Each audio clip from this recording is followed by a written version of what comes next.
नमस्कार दोस्तों, स्वागत है आपका कल्पनाओं की दुनिया में, जहां हर कहानी एक नया सफर है।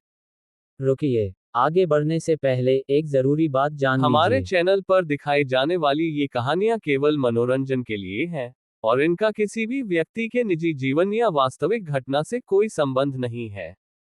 अगर कोई भी पात्र या घटना आपको किसी के निजी जीवन से संबंधित लगे, तो ये सिर्फ एक इत्तेफाक संयोग माना जाएगा। तो अपनी कल्पनाओं के दरवाजे खोल लीजिए और चलिए शुरू करते हैं हमारे इस नए रोमांचक सफर को। दैनिक क्वेस्ट डेली क्वेस्ट अब उपलब्ध है। एक युवा महिला की स्पष्ट आवाज। यह निश्चित रूप से कोई गेम नहीं था और न ही यह कोई सपना था, लेकिन उसकी आवाज निश्चित रूप से मेरे सिर के भीतर गूंज रही थी। हद तो ये थी कि मैं क्वेस्ट विंडो को हवा में तैरते हुए भी देख सकता था। क्या यह आज भी हो सकता है? अपने मन में बेसब्री से प्रार्थना करते हुए मैंने सावधानी से सूचना विंडो खोली। टिंग। दैनिक क्वेस्ट मजबूत बनने की तैयारी। चेतावनी, दैनिक क्वेस्ट को पूरा न करने पर उचित स्तर का दंड दिया जाएगा। जैसे ही मैंने दैनिक क्वेस्ट की सामग्री की पुष्टि की, मैं सहजता से गाली देने लगा। आह, आखिर कितने दिन हो गए हैं। भाग 1। रैंकी हंटर। रैंकी हंटर सोंग जिनवू। वह जहां भी जाता, यह उपाधि हमेशा उसके साथ रहती थी।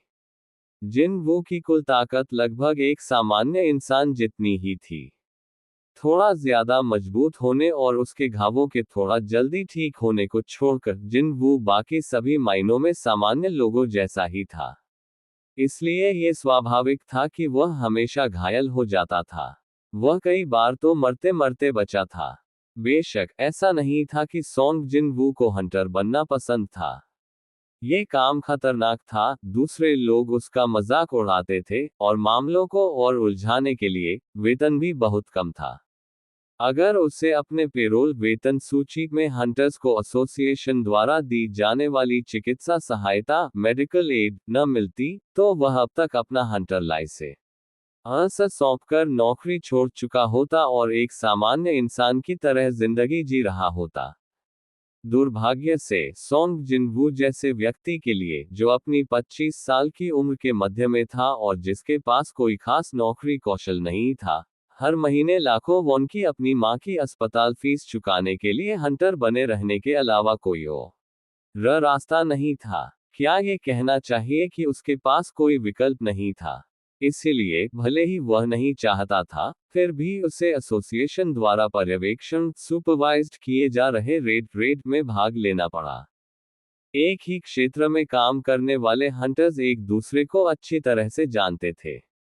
जब भी कोई गेट खुलता, उस जिले के सभी हंटर्स को बुलाया जाता था, इसीलिए जल्दी पहुंचे हंटर्स एसोसिएशन के कर्मचारी द्वारा दी गई कॉफी की चुस्की ले रहे थे और एक दूसरे से विनम्र अभिवादन साझा कर रहे थे। ओह, अरे, मिस्टर किम यहाँ। ओह, मिस्टर पार्क, तुम यहाँ क्या कर रहे हो? मुझे लगा कि तुमने हंटर बनना छोड़ दिया। हाँ, वह मेरी पत्नी हमारे दूसरे बच्चे से गर्भवती है। हा, ऐसा है क्या? हाँ, एक हंटर के लिए एक बार में बड़ी कमाई करने के लिए रेड में भाग लेना सबसे अच्छा है ना? मिस्टर किम हंसते हुए बोले। मिस्टर पार्क ने शर्माते हुए हंसते हुए किम से पूछा, वैसे मुझे आजकल ऐसा क्यों लग रहा है कि एसोसिएशन हमें पहले से कम बुला रही है? क्या गेट्स की संख्या कम हो गई है या कुछ और? अरे नहीं, बिल्कुल नहीं। ऐसा इसलिए है क्योंकि गिल्ड्स गेट्स को साफ करने के लिए ज्यादा उत्साहित हो रहे हैं। इसका एसोसिएशन से कोई लेना देना नहीं है। मैंने सुना है कि विभिन्न गिल्ड्स इसमें कूद रहे हैं क्योंकि इस सब में बड़ा मुनाफा शामिल है। ठीक है, उस मामले में, चूंकि इस रेड का पर्यवेक्षण एसोसिएशन द्वारा किया जा रहा है, ये सुरक्षित होना चाहिए, है ना? मिस्टर पार्क घबराए हुए लग रहे थे और उन्होंने चारों ओर देखा। अगर आज कोई गिल्ड शामिल नहीं था, तो इसका मतलब था कि मुनाफा कमाने के लिए पर्याप्त नहीं था, और अगर पर्याप्त मुनाफा नहीं था, तो इसका मतलब केवल ये हो सकता था कि इस विशेष गेट की कठिनाई कम होगी। बेशक इस दुनिया में कोई भी चीज 100% निश्चित नहीं थी। सिर्फ मिस्टर पार्क ही नहीं, अन्य हंटर्स भी घबराकर चारों ओर देख रहे थे। मुझे आश्चर्य है। मिस्टर किम ने अपने दोस्त का जवाब देने से बचते हुए अपनी बची हुई कॉफी खत्म की, इससे पहले कि किसी को देखकर खुशी से अपना हाथ उठाया। ओह, वह यहाँ है। अरे, मिस्टर सोंग। अन्य हंटर्स ने भी उस युवा व्यक्ति को देखकर खुशी दिखाई। आह, नमस्ते। ये और कोई नहीं बल्कि सोंग जिनवू था। जिनवू ने खुशी में मिस्टर किम को एक साधारण सिर हिलाकर अभिवादन किया और आगे बढ़ गया। जिनवू के अच्छी तरह से सुनाई न देने वाले दायरे से बाहर निकलने के बाद मिस्टर किम आत्मविश्वास से बोलते हुए हंसने लगे।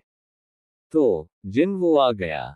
तो आज भी सब ठीक हो जाएगा। मिस्टर पार्क की आंखें चौड़ी हो गईं और उन्होंने जल्दी से किम से पूछा, वह क्या था? क्या वह हंटर सोंग जिनवू वास्तव में मजबूत है? आह, हाँ, तुम्हें उसके बारे में पता नहीं होगा। वह एक हंटर है जिसने तुम्हारे जाने के कुछ ही समय बाद काम करना शुरू किया था। हालांकि यहाँ का हर हंटर अब उस लड़के को जानता है। वह वास्तव में इतना मजबूत है। रुको, फिर वह एसोसिएशन के लिए क्यों काम कर रहा है? किसी गिल्ड के लिए या फ्रीलांसर के रूप में क्यों नहीं? किम थोड़ा और हंसा, इससे पहले कि उसकी आंखें सनकरी हो गईं। क्या तुम जानते हो कि उस आदमी का उपनाम क्या है? मुझे कैसे पता होगा? चलो भी, यार, बस मुझे बताओ। मानवता का सबसे कमजोर हथियार। उद्धरण चिन्ह डॉट डॉट डॉट। सबसे कमजोर। क्या परम हथियार जैसा कुछ नहीं? यार, वह तो रैंक एस हंटर चोई जोंग इनका उपनाम है। वह लड़का सबसे कमजोर हथियार है। मुझे पूरा यकीन है कि वह कोरियागन राज्य का सबसे कमजोर हंटर है। सच में? पाक ने माथे पर गहरी शिकन डालनी शुरू कर दी। अगर यह सोंग जिनवू वास्तव में इतना कमजोर था तो अन्य हंटर्स उसे क्यों बधाई दे रहे थे? आखिर, अगर हालात खराब होते हैं तो क्या उन्हें किसी ऐसे व्यक्ति की जरूरत नहीं थी जिस पर वे भरोसा कर सके? पाक अन्य हंटर्स की प्रतिक्रियाओं को वास्तव में समझ नहीं पाया। जब पाक का सिर इस तरह झुका हुआ था, तो किम हंसा और अपनी कोहनी से पाक को कुरेदते हुए बोला, अरे, सोंग जिनवू जिन रेड्स में भाग लेता है, उनकी कठिनाई कम ही होती है क्योंकि वह बहुत कमजोर है। एसोसिएशन उसे कभी भी कोई कठिन काम नहीं सौंपेगा। क्या तुम यह नहीं समझते? वे उसे मरते हुए नहीं देखना चाहते, है ना? तभी पाक के चेहरे पर चमक आई। सही। हाँ, उसकी पत्नी उसके बारे में बहुत चिंतित थी क्योंकि यह काफी समय बाद उसकी पहली रेड होगी।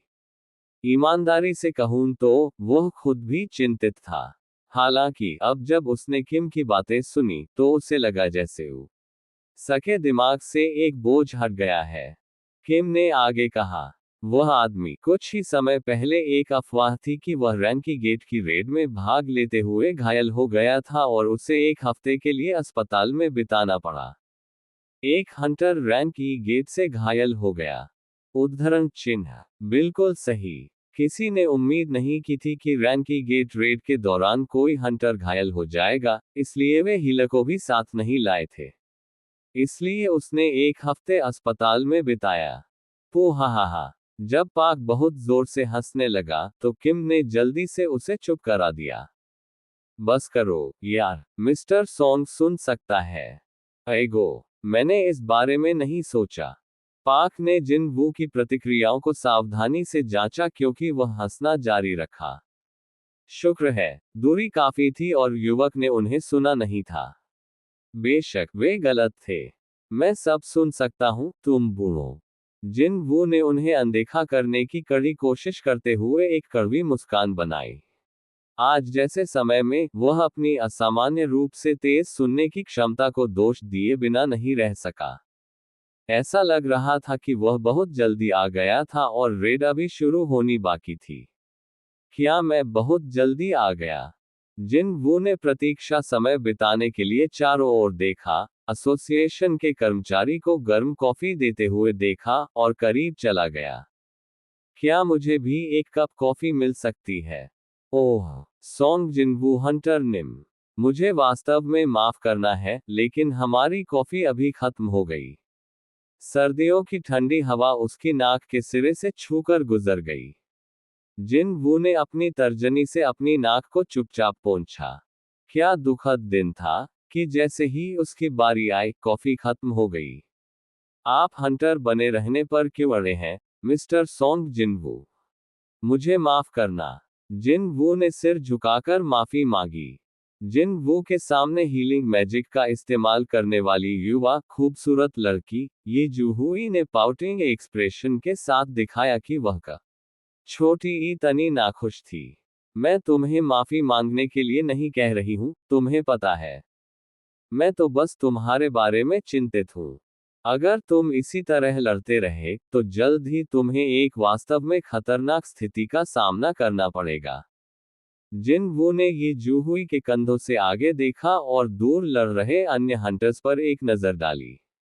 जब कोई गेट से अंदर जाता है, तो वह कालकोठरी डंजन नामक जगह पर पहुंच जाता है। इस विशेष कालकोठरी का रैंक लगभग डी होना चाहिए। 1 दर्जन से ज्यादा हंटर्स इस कालकोठरी के अंदर के राक्षसों मॉन्स्टर्स का बिना ज्यादा पसीना बहाए ख्याल रख रहे थे।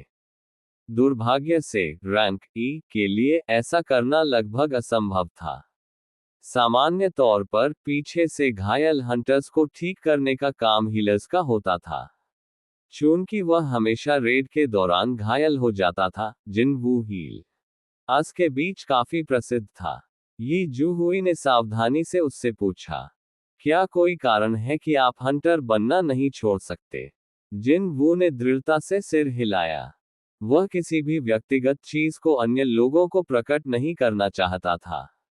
मैं ये सिर्फ एक शौक के तौर पर कर रहा हूं। अगर मैं यह नहीं करूंगा, तो शायद मैं ऊब कर मर जाऊंगा। ये जूहुई ने और भी ज्यादा पाउट किया। अगर तुम अपने इस शौक को जारी रखते हो, तो जल्द ही तुम पाताल लोक नेदरवर्ल्ड में एक कालकोठरी की रेड कर रहे होगे, तुम्हें पता है। उद्धरण चिन्ह। जिन वो उसकी टिप्पणी से हैरान रह गया और जोर से हंस पड़ा। शुक्र है। ये जूहुई की बड़बड़ाहट तेज हो गई। आह आह, हंसो मत, मत हंसो। तुम्हारे घाव और बिगड़ सकते हैं। जिन वो हंसा और फिर उससे पूछा, तुमने ऐसी बातें कहना कहां से सीखा? उद्धरण चिन्ह। क्या मतलब कहां से? वह दूर मिस्टर किम से। एगो, उस अजूसी ने सच में ऐसा कर दिया, है ना? जैसे ही वे बातचीत कर रहे थे और हंस रहे थे, उसका उपचार लगभग खत्म हो चुका था। तब तक बहुत देर हो चुकी थी, हालांकि ऐसा लग रहा था कि रेड अब लगभग खत्म हो चुकी थी। जिन वो के चेहरे पर सख्ती आ गई। मैंने आज सिर्फ एक राक्षस को मारा, वह भी रैंकी का जीव। सॉन्ग जिनवू अपने हाथ में रैंकी मैजिक क्रिस्टल को घुमाने लगा। रैंकी राक्षस से मिलने वाला सबसे कम ग्रेड का मैजिक क्रिस्टल 1,00,000 वॉन से भी कम में बिकता था। जिस चीज को कमाने के लिए उसने अपनी जान दांव पर लगाई थी, वह एक दयनीय रूप से छोटी राशि थी। रैंक सी राक्षस से मिलने वाला एक मैजिक क्रिस्टल 10,00,000 वॉन से ज्यादा में बिक सकता है। बहुत बुरा। रैंक ई हंटर होने के नाते वह सी जितनी ऊंची रैंक वाले राक्षस को मारने की कोशिश भी नहीं कर सकता था। अचानक किसी ने चिल्लाया, ओह, अरे, यहाँ एक और प्रवेश द्वार है। पास के हंटर्स वहां भागे।